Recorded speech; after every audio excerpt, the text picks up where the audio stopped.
Well, welcome. This is real life, and this is my GoPro Hero 4 session review.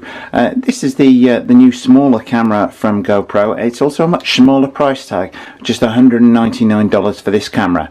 8 megapixels, films in HD, takes still shots as well. Great thing about this is, whilst it doesn't have the display on the back of the camera, you can now see the picture in real time using your smartphone, as I'm going to demonstrate when I get it out of the box.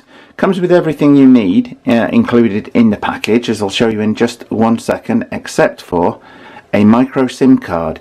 You will need a micro SIM card to get this going. Without it, you're not going to get the thing working at all. There's an adapter here just so you can quickly plug it in the back of your computer for fast transfer of your video. So that's the first thing you're going to need besides the camera. So let's get it unboxed and see what's inside. Okay, on the top here we have our camera itself. This is fairly firmly fastened on the bracket here. To unclip it, just simply pull this up and the camera itself should pop out the back.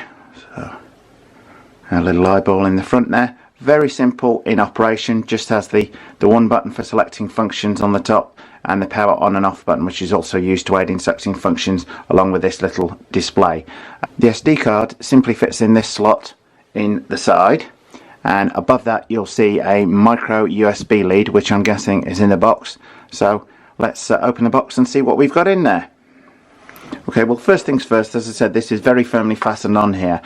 This housing appears to be able to unscrew just using the normal GoPro fastening here. This very firmly fastened onto here. So part of this connector is obviously going to stay on there, but I can already see new connectors inside the box. So let's get everything out. Well, this is everything you get included in the box with your GoPro Hero 4 session camera.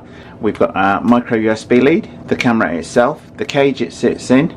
We've got a curved mount, a flat mount, and we've got two different GoPro mounts on here. Now, not entirely sure behind the reasoning behind this. This looks like a little pivot, but it doesn't. That's just the normal fixed mount.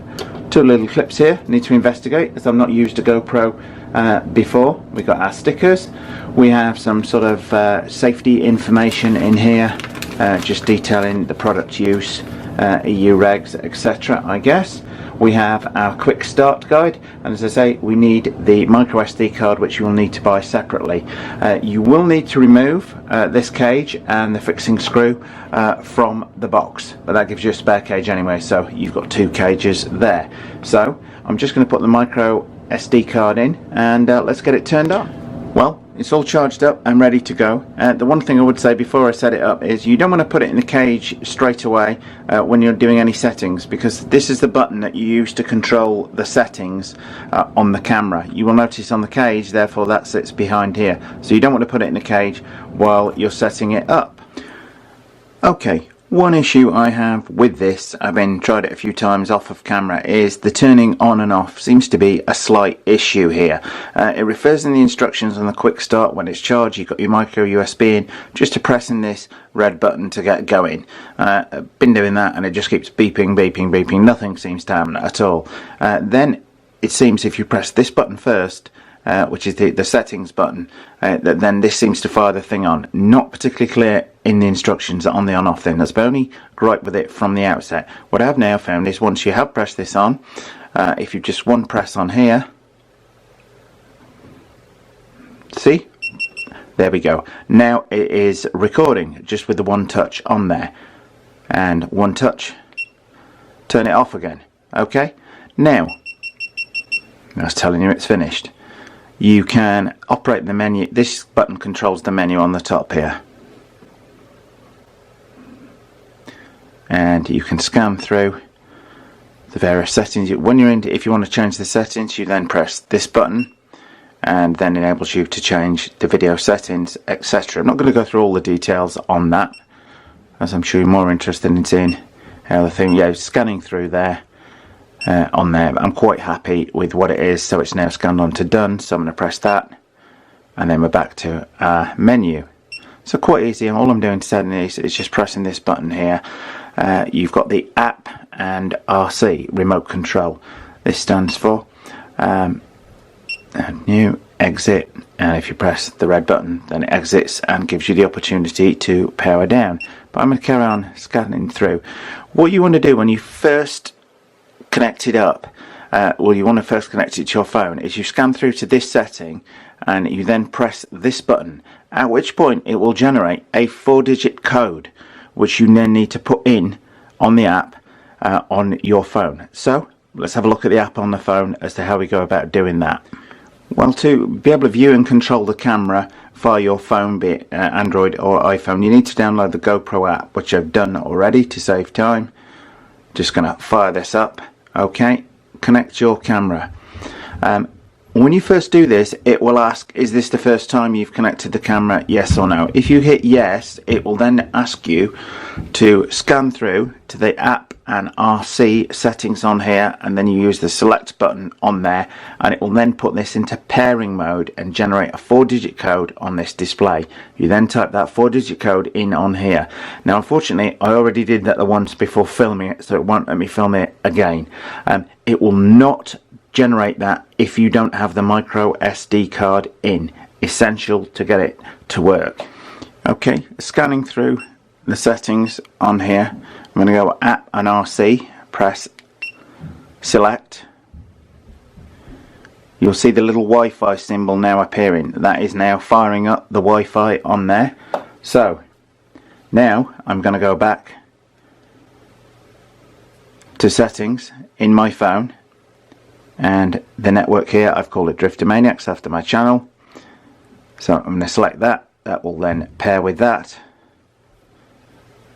Back across, connect the app, and all being well, we should start our preview. And there we go. What you see is what it sees. Just to get that bigger on the phone there, just moving the camera around so you can see that.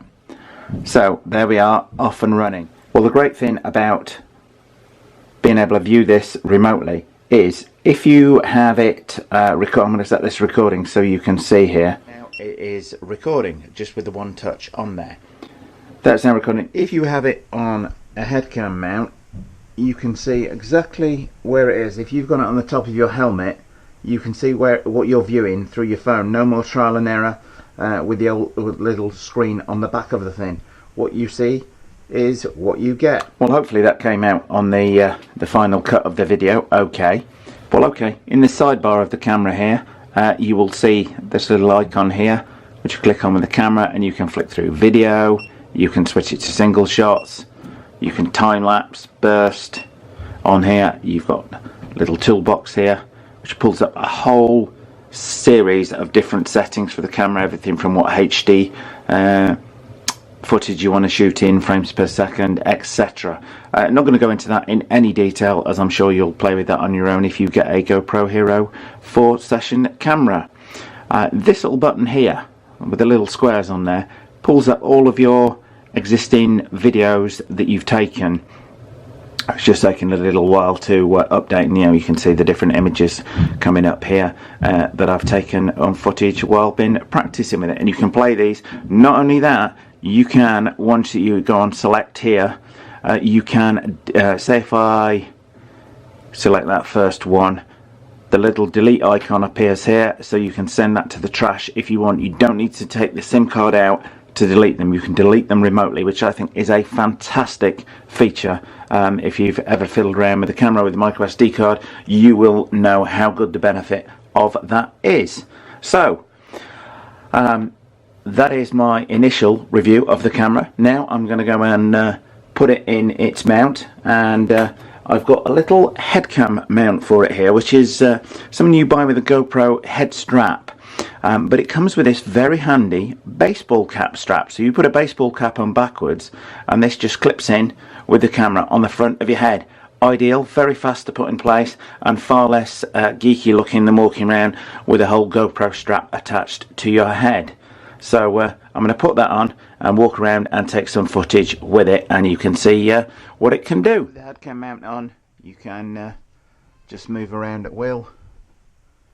Looking around, this is my new toy I've got to unbox later, so you can just pan around. So hopefully that gives you a good overview of the what the camera looks like and how flexible it is.